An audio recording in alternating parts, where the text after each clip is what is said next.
আসসালামু আলাইকুম, সবাই কেমন আছেন? আশা করি সবাই অনেক অনেক ভালো আছেন। আজকে আমি কুষ্টিয়ার বিখ্যাত পোড়া রুটি আর মালাই চা তৈরি করে দেখাবো। সন্ধ্যার নাস্তায় বা সকালে এরকম একটা মালাই চা আর পোড়া রুটি হলে মাশাআল্লাহ একদম জমে যাবে।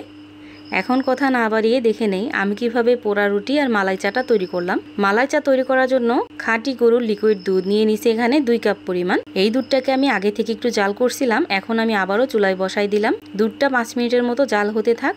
এদিকে আমি বন রুটি নিয়ে নিছি 3টা। এখন এই রুটিতে আমি জাল করে রাখা লিকুইড দুধ ব্রাশ করে দিব আর উপর দিয়ে চিনি ছিটিয়ে দিব।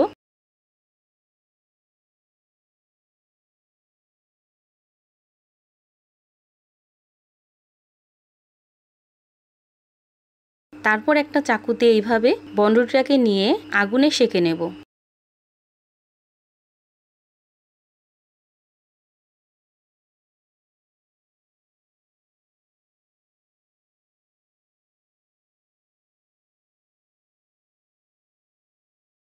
রুটিগুলো তৈরি হয়ে গেল। এদিকে আগে থেকে যে দুধটা আমি জাল করতে বসাই দিছিলাম ওইখানে আমি 1 চা চামচ পরিমাণ চিনি দিয়ে দিলাম। দুধ কিন্তু এমনিতেই মিষ্টি হয়, এখানে চিনির বেশি প্রয়োজন হয় না। আপনারা মিষ্টির পরিমাণ বুঝে এখানে চিনিটা অ্যাড করবেন। দিয়ে দিলাম 2 চামচ পরিমাণ চা পাতা। এখন খুব ভালোভাবে জাল করে নেব।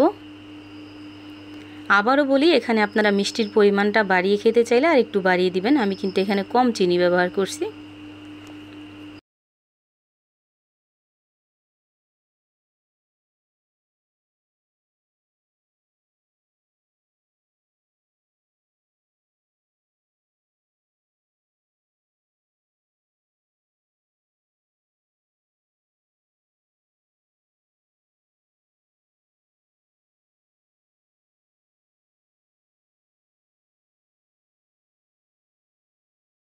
তৈরি হয়ে গেল আমার চা।